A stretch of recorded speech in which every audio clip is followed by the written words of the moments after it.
ഹരി ഓം. 40-ാമത്തെ സ്തുതി പയോവൃതമന്ത്രം. ദേവാസുര യുദ്ധത്തിൽ മഹാബലിയുടെ ഐശ്വര്യം മുഴുവൻ ദേവന്മാർ അപഹരിച്ച് ബലിയെ വധിക്കുക ചെയ്തു.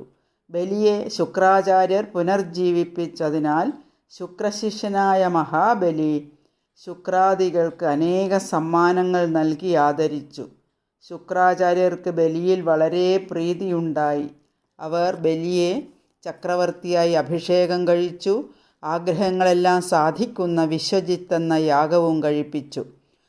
ആ ഹോമാഗ്നിയിൽ നിന്നും സ്വർണമയമായ ഒരു തേരും ഇന്ദ്രൻ്റെ കുതിരകൾക്ക് സമാനമായ കുതിരകളും സിംഹചിഹ്നമുള്ള പതാകയും ലഭിച്ചു. ദിവ്യചാപവും അമ്പൊടുങ്ങാ താവനാഴിയും പ്രഹ്ലാദൻ വാടാത്ത പൂമാലയും ശുക്രാചാര്യർ നല്ല ഒരു ശംഖും കൊടുത്തു. ബലി മുത്തച്ഛനായ പ്രഹ്ലാദനെ നമസ്കരിച്ച് ദിവ്യമാല, വാൾ, ധനുസ്സ്, ആവനാഴി, കവചം എന്നിവ ധരിച്ച് യുദ്ധത്തിനൊരുങ്ങി ആയുധങ്ങളുമായി തന്നോട് തുല്യവിക്രമികളായ സേനാനായകരെയും കൂട്ടി സർവ ഐശ്വര്യങ്ങളും നിറഞ്ഞ ഇന്ദ്രനഗരിയിലേക്ക് പുറപ്പെട്ടു. വിശ്വകർമാവ് നിർമ്മിച്ച ദേവേന്ദ്ര രാജധാനി അതിശയായി ശോഭിച്ചു. ശുക്രദത്തമായ ശംഖം ധ്വനിപ്പിച്ച് ബലിയും സൈന്യവും ഇന്ദ്രനഗരം വളഞ്ഞു. ഇന്ദ്രൻ ദേവഗുരുവായ ബൃഹസ്പതിയെ കണ്ടു പറഞ്ഞു, ഭഗവൻ മുൻ ശത്രുവായ മഹാബലി വർദ്ധിച്ച വീര്യത്തോടെ നമ്മെ വളഞ്ഞിരിക്കുന്നു. ഏത് വിധത്തിൽ അവൻ ഈ ശക്തി ലഭിച്ചു? ഗുരു പറഞ്ഞു, ശത്രുവിൻ്റെ വർധനയ്ക്ക് കാരണം ബ്രഹ്മജ്ഞരായ ശുക്രാചാര്യരും ഭൃഗുവംശരും കൂടി ഈ ശിഷ്യന് നല്ലതുപോലെ തേജസ് സമ്മാനിച്ചിരിക്കുന്നു. ഭഗവാനായ ഹരി ഒഴിച്ച് ആര് ചെന്നെതിർത്താലും ഇപ്പോൾ അവനെ ജയിക്കാൻ കഴിയില്ല. അതിനാൽ അവന് ദുഷ്കാലം വരുന്നതുവരെ സ്വർഗം വിട്ട് എവിടെയെങ്കിലും പോയി ഒളിക്കുവിൻ. ആ വിപ്രൻ്റെ ബലത്താൽ ഇപ്പോൾ അവൻ വിക്രമിയായി. ഭാവി ജ്ഞാനമുള്ള ഗുരുവിൻ്റെ വാക്കുകേട്ട് ദേവന്മാരെല്ലാം പലയിടത്തും പോയി ഒളിച്ചു. ബലി ആളൊഴിഞ്ഞ സ്വർഗം അധീനപ്പെടുത്തി 3 ലോകങ്ങളും അടക്കി. സ്വർഗവാസം നിലനിർത്താനായി ശുക്രാചാര്യർ ബലിയെക്കൊണ്ട് 100 അശ്വമേധം യജിപ്പിച്ചു. അതിൻ്റെ മഹാത്മ്യത്താൽ മഹാബലി 10 ദിക്കിലും കീർത്തി പരത്തി സ്വർഗത്തിൽ സുഖമായി വസിച്ചു. ഈ വിധം ദേവന്മാരെ കാണാതായ സന്ദർഭത്തിൽ ദേവമാതാവായ അതിഥി നാഥനില്ലാത്തവളെന്ന മട്ടിൽ അതിയായ ദുഃഖത്തിലായി. ഒട്ടേറെ നാളായി സമാധിയിലിരുന്നിരുന്ന കശ്യപൻ ഒരു ദിവസം അതിഥി വസിക്കുന്ന ആശ്രമത്തിലെത്തി. നിരുത്സാഹിയായി സന്തോഷമൊട്ടുമില്ലാതെ അവൾ ഇരിക്കുന്നതു കണ്ടു. ഭർത്താവ് വന്നത് കണ്ട് കശ്യപനെ ആസനത്തിലിരുത്തി അവൾ പൂജിച്ചു. ആ മുനിവര്യൻ തൻ്റെ ഭാര്യയോട് ചോദിച്ചു, നീ എന്താണ് ദുഃഖിച്ചിരിക്കുന്നത്? അതിന് കാരണം പറയൂ. ദേവന്മാർക്കോ വിപ്രന്മാർക്കോ വല്ല കുഴപ്പവും ഭവിച്ചോ? ആശ്രമത്തിൽ ധർമ്മത്തിന് ഭംഗം വന്നോ?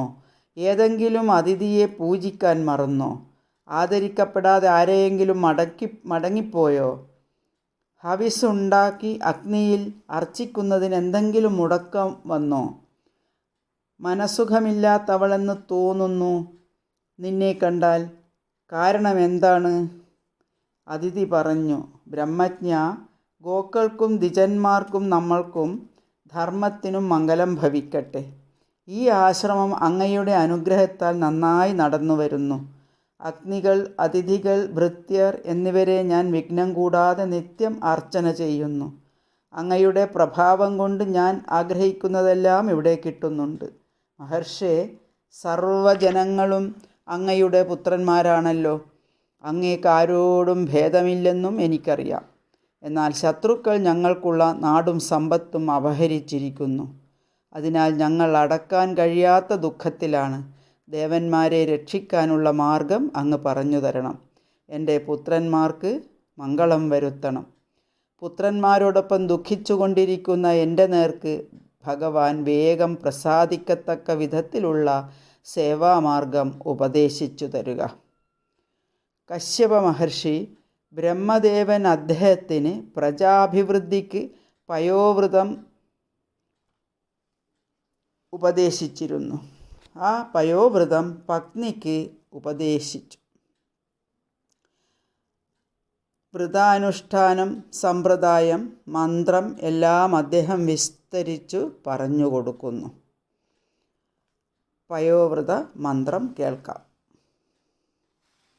കശ്യപ ഉവാച ത്വം ദേവ്യാദിവരാഹേണ രസായ സ്ഥാനമിച്ഛത ഉദ്ധൃതാസി നമസ്തുഭ്യം പാപ്മാനം മേ പ്രണാശയ നിവർത്തിതാത്മനിയമോ ദേവമർച്ചേ സമാഹിത അർച്ചായാം സ്തണ്ഡിലേ സൂര്യേ ജലേ വന്നോ ഗുരാവപി നമസ്തുഭ്യം ഭഗവതേ പുരുഷായ മഹീയസേ സർവഭൂതനിവാസായ വാസുദേവായ സാക്ഷിണേ നമോ വ്യക്തായ സൂക്ഷ്മായ പ്രധാനപുരുഷായ ച ചതുർവിംശദ്ഗുണജ്ഞായ ഗുണസംഖ്യാനഹേതവേ നമോ ദ്വിശീഷ്ണേ ത്രിപദേ ചതുശൃംഗായ തന്തവേ സപ്തഹസ്തായ യജ്ഞായ ത്രയീവിദ്യാത്മനേ നമഃ.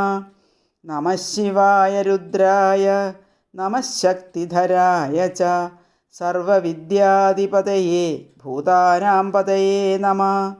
നമോ ഹിരണ്യഗർഭായ പ്രാണായ ജഗതാത്മനേ യോഗൈശ്വര്യശരീരായ നമസ്തേ യോഗഹേതവേ.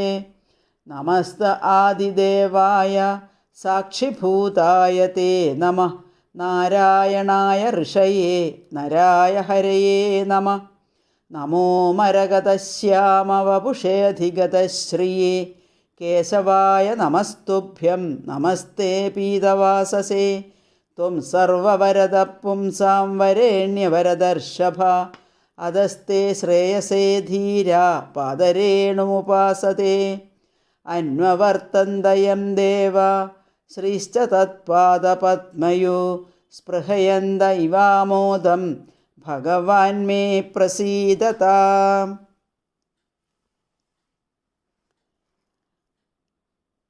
ഫാൽഗുനമാസത്തിലെ വെളുത്ത പക്ഷത്തിൽ 12 ദിവസം പാൽ മാത്രം ഭക്ഷിച്ച് അരവിന്ദാക്ഷനായ ഭഗവാനെ ആരാധിക്കണം.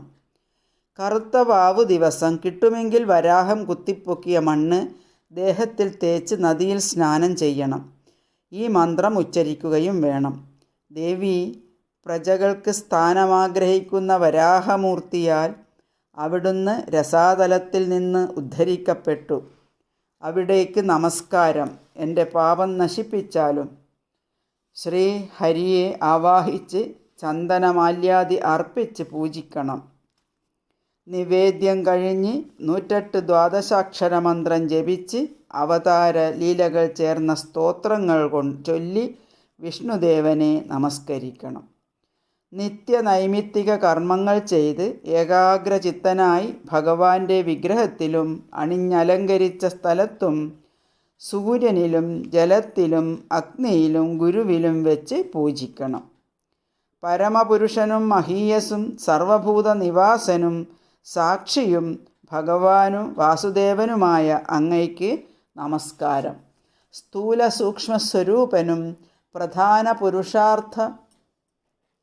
പുരുഷാത്മകനും മൂലപ്രകൃതി മഹത്തത്വം തുടങ്ങിയ 24 ഗുണങ്ങൾ അറിയുന്നവനും സാഖ്യശാസ്ത്ര പ്രവർത്തകനുമായ അങ്ങയ്ക്ക് നമസ്കാരം. ആദിഭൂതനും സാക്ഷിഭൂതനുമായ അങ്ങയ്ക്ക് നമസ്കാരം.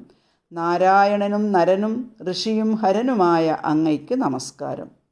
വരദർഷഭ, അങ്ങ് സകലർക്കും വരം കൊടുക്കുന്നവനാണ്. അതുകൊണ്ട് അറിവുള്ളവർ ശ്രേയസ്സിന് അങ്ങയുടെ പാദരേണുവിനെ ഉപാസിക്കുന്നു. സുഖഭോഗങ്ങൾ ത്യജിച്ച് ഹിംസ ഒഴിവാക്കി ഭക്തിപൂർവം ഈ പയോവ്രതം ആചരിക്കണം. ഇതുകൊണ്ട് വിഷ്ണുദേവൻ പ്രസാദിക്കും. നിന്റെ ആഗ്രഹങ്ങളെല്ലാം ദേവൻ സാധിപ്പിക്കും. ഓം നമോ ഭഗവതേ വാസുദേവായ.